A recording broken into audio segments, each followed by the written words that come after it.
The hero who killed the Minotaur is also the man who left the woman who saved his life alone on an island while she slept. Both of those things are in the ancient sources.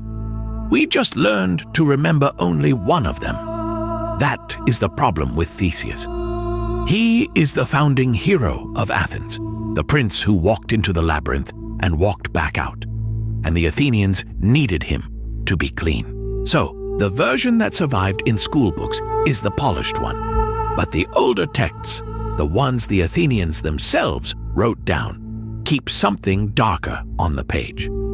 Open them, and the noble Minotaur slayer starts to look like something closer to a villain who got a very good publicist.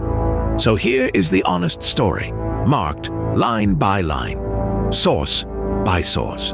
Start with the monster, because even the monster is not what you think. The Minotaur was not born evil.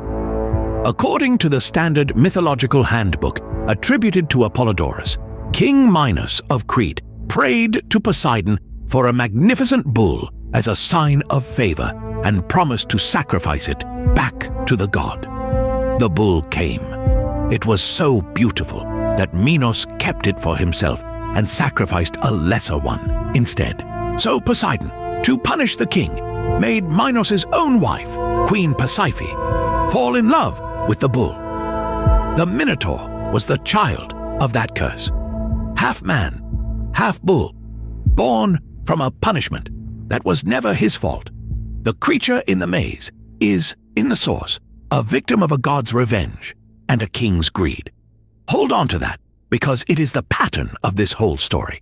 Somebody powerful breaks a promise, and somebody weaker pays for it. Now the hero arrives.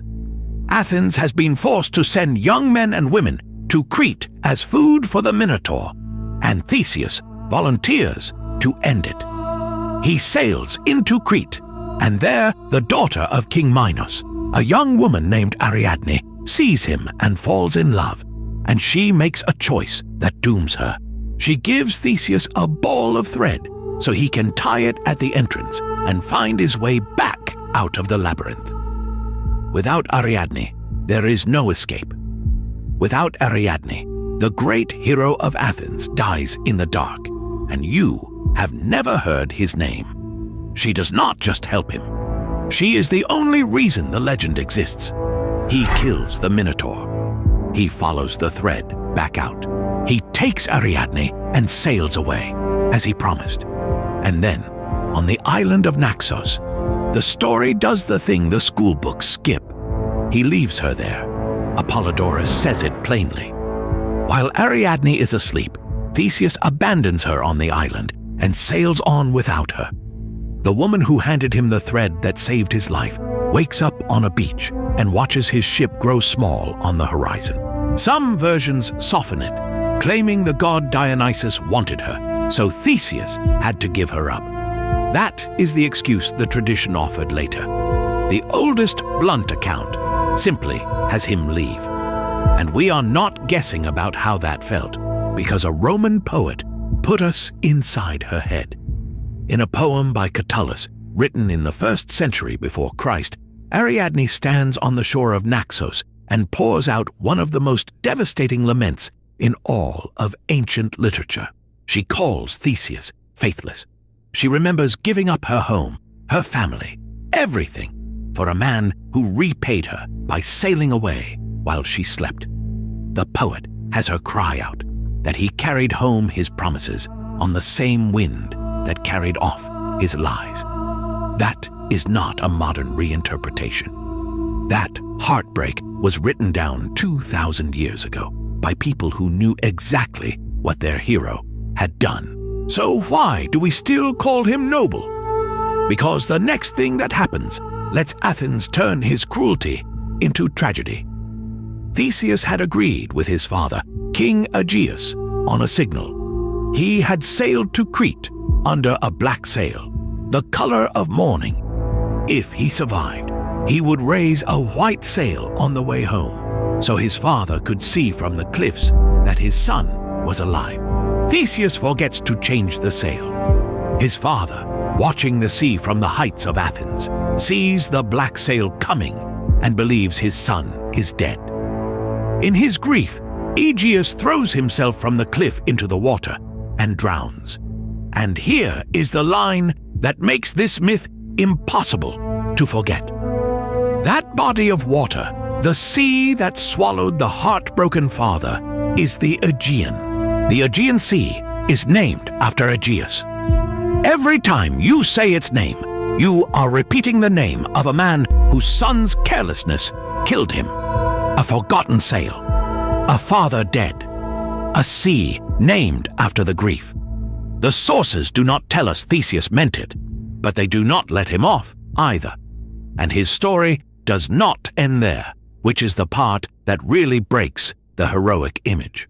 The same handbook and the biographer Plutarch, who wrote a full life of Theseus centuries later, record the things the statues leave out. With his friend Pirithous, Theseus carried off Helen, the same Helen later tied to the Trojan War, when she was, by several accounts, still a child, far too young to be married, holding her until she could be claimed. He took part in a war against the Amazons and took the Amazon Antiope, whether by capture or by some bond the sources dispute, in a campaign that ended with her death. Over and over, the pattern repeats. A powerful man takes a woman who did not choose him, and the legend files it under adventure. Here is what we should not do. We should not flatten Theseus into a simple monster, because the same sources that record the abandonment also record real courage, real reform, a king who unified a city. That is the honest difficulty.